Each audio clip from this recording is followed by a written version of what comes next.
आज जो उद्देश्य सत्संग हो भजन कीर्तन सब आज सिलेक्शन करके आज सब भाई मैंने माँ मैंने गाँव खूब सुंदर लगुला पूर्वर आमर ढिंगा भाई आलोचना कले सुंदर सब्जेक्ट आरंभ कले किंतु बस पड़े समय नेले समय वास्तव भाव आमर सीमित समय भाई जड़े कहते कीर्तनटा अधा छाड़देले कहले वास्तव भाव से नुहे आमर सत्संगर समय हूँ सीमित आम 1.5 घंटा भितर जेनेली सत्संग सांग करूँ समस्त धैर्य न था बेस समय अपेक्षा करने से समय भितर आम से प्रार्थना हम भजन हम कोरस हम कीर्तन हम और ता सहित टी आलोचना रखा जाए तेणु से छाड़िया बाध्य बाध्य करा भी गला तुम्हें बेसी समय मिलनी से जहाँ मु सर्वप्रथम से विदेही आत्माकर सदगति प्रार्थना करे भाई कहते से विभिन्न कार्यक्रम भितर जो आमर कौन व्यक्ति ये संसार छाड़ी चली जाती जो आम राज्य पुष्टि परंपरा आम संस्कृति जहाँ रही से विधि विधान माफिक आम मैंने परिपालन करूँ ये भारतवर्ष हूँ आर्य भारतवर्ष आम कृष्टि परंपरा सारा दुनिया रे समस्ते जानती जिते कौन सी आत्मा कौन सी व्यक्ति आमर निजर परिवार नियर डियर चली जाती से दुख हुए समस्ते दुखी हमें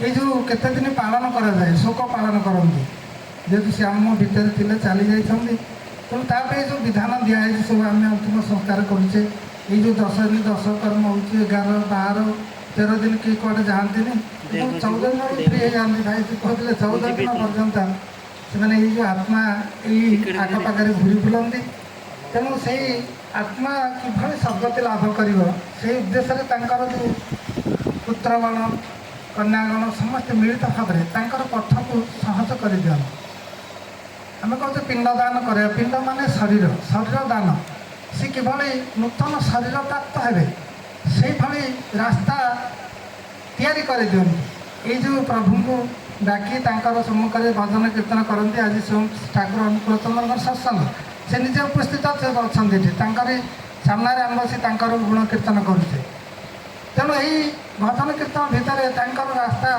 परिष्कार हो जाए तेणु से नूतन शरीर प्राप्त करने सहज हो जाए तेणु हूँ पितृपृष्टिर धारा पितृपृष्टि आम जाने समस्ते पिता पुत्र जो संपर्क निबिड़ संपर्क तेणु से भीतर दे आम आसी वंश परंपरा क्रम ये धारा चली आसी जब चलिए पुत्र सन्तान मैंने किसी करती श्राद्ध करती श्रद्धार सहित श्राद्ध खाली कहले औपचारिक भाव में आम श्राद्ध कलु श्रद्धार सहित भल पार सहित कारण सी थे सी आम अनेक किसी कर जिते बापा माँ चली जाती संसार से घर को छात दिन चली जाए जहाँ से अवस्था हुए से आम मान परमाश्रय सी चलीगले मनीष निराश्रय हो जाए तेणु गोटे माँ जो चली जाए माँ हूँ सृष्टिकारिणी से सृष्टि कर जन्मदात्री से लगी ही आम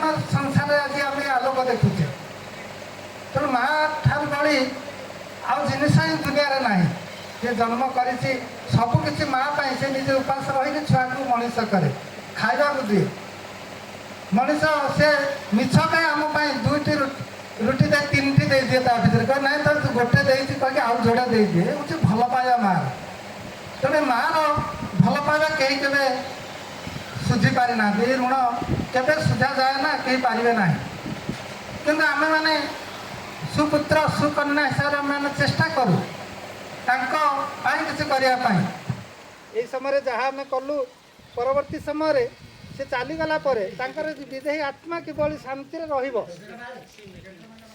चेष्टार आम ये विभिन्न प्रकार कार्यक्रम आम कर ठाकुर कहते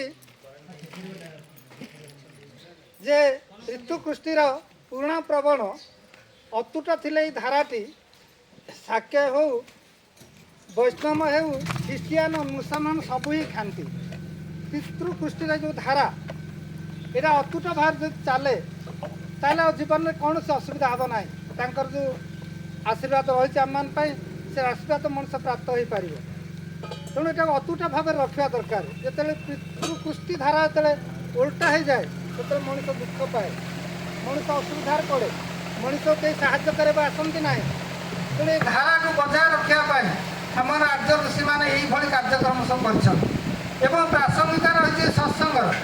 এই ସତ୍ସଙ୍ଗର ଏଇ ଯେଉଁ 14 ଦିନରେ ସତ୍ସଙ୍ଗ କରାଯାଏ, এই ସତ୍ସଙ୍ଗର ଅନେକ ପ୍ରାସଙ୍ଗିକତା ରହିଛି। କାରଣ ସେ ହେଉଛନ୍ତି ପରମ ପୁରୁଷ, ଯାହାକୁ ଆମେ ଜୀବନରେ ନେଇଛେ। ତାଙ୍କ ମଣିଷ ଶେଷରେ ତାଙ୍କ ପାଖକୁ ଚାଲିଯାଏ। ଆମେ ସତ୍ସଙ୍ଗ ଜଗତର ଅନେକ କଥା ଆମେ ଜାଣିଥାଉ, ଆପଣମାନେ ସମସ୍ତେ ଜାଣିଛନ୍ତି। ଏ ମଣିଷ ଯାହା କହୁଥିଲେ ଏ ପାରିର ବନ୍ଧୁ ସେ ପାରିର ବନ୍ଧୁ, ମଣିଷ ଏଠୁ ଚାଲିଗଲା ପରେ ମଧ୍ୟ ସେ କେଉଁଠିକି ଯାଏ ଠାକୁର ସେଇଟା କହିଛନ୍ତି। ଯେ ନରେନ୍ଦ୍ର ବୋଲି ଜଣେ ଥିଲେ ଠାକୁରଙ୍କର ଭକ୍ତ, ସିଏ ଚାଲିଗଲେ। ଚାଲିଗଲା ପରେ ଦିନେ ସେ ବର୍ଦ୍ଦା ଆସିକି କହୁଛନ୍ତି, କହିଲେ ଠାକୁରଙ୍କୁ କହୁଛନ୍ତି ବାବା ଆସିଥିଲେ ନରେନ ଆସିଥିଲା। କହିଲା ଆରେ ସିଏ ତ କେବେଠୁ ଚାଲିଗଲାଣି, ସିଏ କୁଆଡ଼େ ଆସିଥିଲା? ନା ସିଏ ଆସିଥିଲା ମୋ ପାଖକୁ ଆସି କହିଲା ସେ ପଣ୍ଡା ସାହିରୁ କିଛି ଟଙ୍କା ଧାର ଆଣିଥିଲା, ସେ ଆଉ ତାର ସାଇକେଲଟା ବି ଜଣଙ୍କ ପାଖରେ ଦେଇଦେଇଛି, ବନ୍ଧା ଦେଇଦେଇଛି, ଆଉ ସେଇଟାକୁ ଟିକେ ମୁକୁଳେଇବା ପାଇଁ ସେ କହୁଥିଲା। ଠାକୁର କହିଲେ ତୁ କ'ଣ କଲୁ? କହିଲେ ମୁଁ ସେ ବ୍ୟବସ୍ଥା କରିଦେଇଛି। ଚାଲିଗଲା ପରେ ମଧ୍ୟ ସେଇ ଯେଉଁ ଅଶରୀରୀ ଆତ୍ମା ସେ ଆସି ଠାକୁରଙ୍କ ପାଖରେ ସ୍ଥାନ ପାଇଛନ୍ତି। ସେ ଆସି କହୁଛନ୍ତି, ବଡ଼ଦାନ କହୁଛନ୍ତି, ଠାକୁରଙ୍କୁ କହୁଛନ୍ତି ଯେ ତାଙ୍କର ସେ କ'ଣ ଅସୁବିଧା ରହିଛି, ତାଙ୍କର ଯେଉଁ ଇଚ୍ଛା ଥିଲା ସେଟା କରିପାରୁନଥିଲେ, ସେ ଇଚ୍ଛାକୁ ପୂରଣ କରିବା ପାଇଁ ସେ ଆସି କହୁଛନ୍ତି। ରେଣୁ ମା ଜଣେ ଥିଲେ, ସେ ଦିନେ କହୁଛନ୍ତି ବଡ଼ଦା ଆସୁଥିଲେ, ବାଟରେ ଗୋଟେ ଗଛ ଉପରକୁ ଅନେଇଲେ, ଗୋଟେ ଶବ୍ଦ ହେଲା, ଟିକେ ତାପରେ ଆସିଗଲେ ଠାକୁରଙ୍କ ପାଖକୁ। ଠାକୁର କହିଲେ କ'ଣ ହେଲା? ନା ରେଣୁର ମା ଆସିଥିଲା, ସେ ତା ଝିଅ ବାହାଘର କଥା କହୁଥିଲା। ରେଣୁ ମା କେବେଠୁ ଚାଲିଗଲେଣି, ଝିଅ ବାହାଘର କରିପାରୁନଥିଲେ। ତେଣୁ ସିଏ ଆସି ବଡ଼ଦାଙ୍କୁ କହୁଛନ୍ତି, ବଡ଼ଦା ମୋ ଝିଅର ବାହାଘର ଟିକେ କେମିତି କରେଇ ଦିଅନ୍ତୁ। ଏ ହେଉଛନ୍ତି ଯେଉଁ ପିତୃକୃଷ୍ଟି ପରମ୍ପରା ଯେଉଁ ରହିଛି ଆର୍ଯ୍ୟକୃଷ୍ଣ ଧାରା। ତେଣୁ ଆମେ ଯେଉଁ ପରମ ପିତାଙ୍କ ଏଠି ପ୍ରାର୍ଥନା କରୁଛେ, ଯାହାଙ୍କର ସତ୍ସଙ୍ଗ କରୁଛେ, ସେ ହେଉଛନ୍ତି ମାଲିକ ଦୁନିଆର। ସେଇ ସମାଧାନ କରିଛନ୍ତି ମଣିଷର ଯେଉଁ ଅସୁବିଧା ଥାଏ, ସୁବିଧା ଯାହା ଯାହା ଅଛି ସେ କରେଇ ନିଅନ୍ତି। ତେଣୁ ଆମମାନଙ୍କର ଚଳଣି ସେଭଳି ହେବା ଦରକାର। ଆଜି ଯାହା ଚଳଣି ଦେଖାଯାଇଛି ସମାଜରେ, ଆଜି ସମସ୍ତେ ଅପେକ୍ଷା କରି ଚାଲିଛନ୍ତି। ପିତାମାତାଙ୍କୁ ଯେଉଁ ସେବା ଯତ୍ନ କରିବା ଦରକାର ତାହା ମଣିଷ ଆଜି କରେ ନା। ତେଣୁ ସେ ଆନନ୍ଦ ପାଇବ କେମିତି, ଶାନ୍ତିରେ ରହିବ କେମିତି?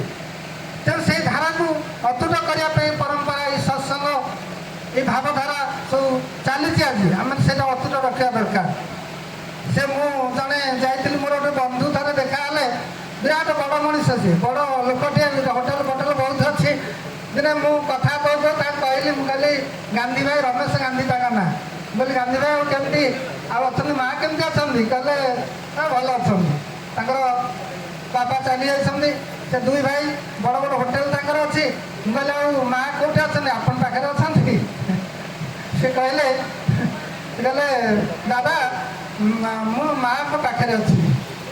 ଏଇ କଥା ଶୁଣିଲା ପରେ ମୋତେ ନିଜକୁ ଖରାପ ଲାଗିଲା ଯେ ହୁଏତ ମୋ ପ୍ରଶ୍ନଟା ଭୁଲ ଥିଲା।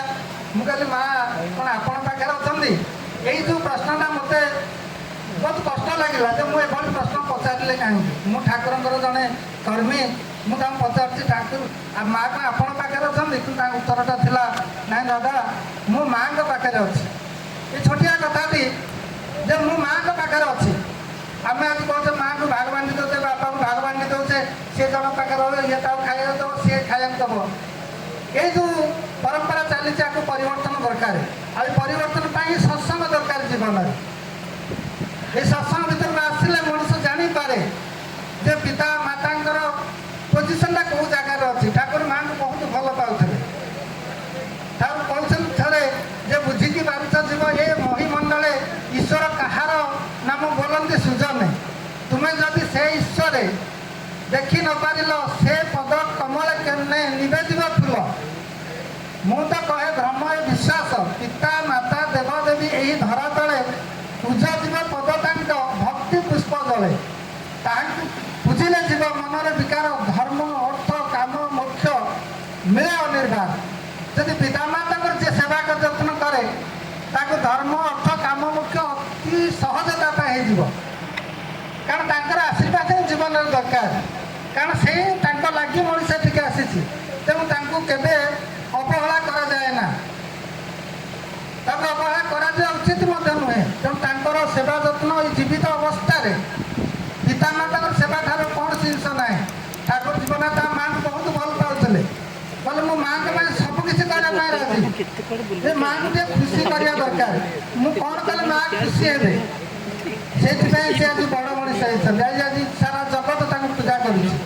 ପରମ ମାତୃଭକ୍ତ ଥିଲେ, ପିତୃଭକ୍ତ ଥିଲେ। ତେଣୁ ମାତୃଭକ୍ତ ପିତୃଭକ୍ତ ହେଲେ ମଣିଷର କୌଣସି ଅଭାବ ଅସୁବିଧା ରହିବ ନାହିଁ। ଏଇଟା ନିଜେ ସମସ୍ତେ ଆମେ ପରୀକ୍ଷା ନିଜେ କରିପାରିବା ଯେ ଆମେ କ'ଣ ରହିଛୁ, ଆମର ପୋଜିସନ୍ କ'ଣ। ଭଲ ରହିବା ପାଇଁ ତାଙ୍କର ସେବା ଯତ୍ନ ଅନିବାର୍ଯ୍ୟ, ତାଙ୍କୁ କରିବା ଦରକାର। ସେ କରିବା ଭିତରେ ଆମର ଯେଉଁ ସନ୍ତତିମାନେ ଅଛନ୍ତି ସେ ଶିଖିବା ସୁଯୋଗ ପାଆନ୍ତି। ମୁଁ ଯଦି ମୋର ବାପାଙ୍କୁ ଭଲ ପାଏ ନା, ମୁଁ ତାଙ୍କୁ ସେବା ଯତ୍ନ କରେ ନା, ତାଙ୍କୁ ନେଇକି ବୃଦ୍ଧାଶ୍ରମରେ ଛାଡ଼ିଦିଏ, ତାହେଲେ ମୋର ସନ୍ତାନମାନେ କ'ଣ କରିବେ? ମୋତେ ବି ସେୟା କରିବେ। ଏ ହେଉଛି ଧାରା। ଜଣେ ବହୁତ ବଡ଼ ମଣିଷ ଥିଲେ, ବଡ଼ ମଣିଷ କହିବା ଭୁଲ ହେବ, ବହୁତ ବଡ଼ ଚାକିରି କରିଥିଲେ, ଘରେ କେହି ନାହାନ୍ତି, ବାହାରେ ରହୁଛନ୍ତି। ତେଣୁ ମାଆଙ୍କୁ କେଉଁଠି ଛାଡ଼ିବେ?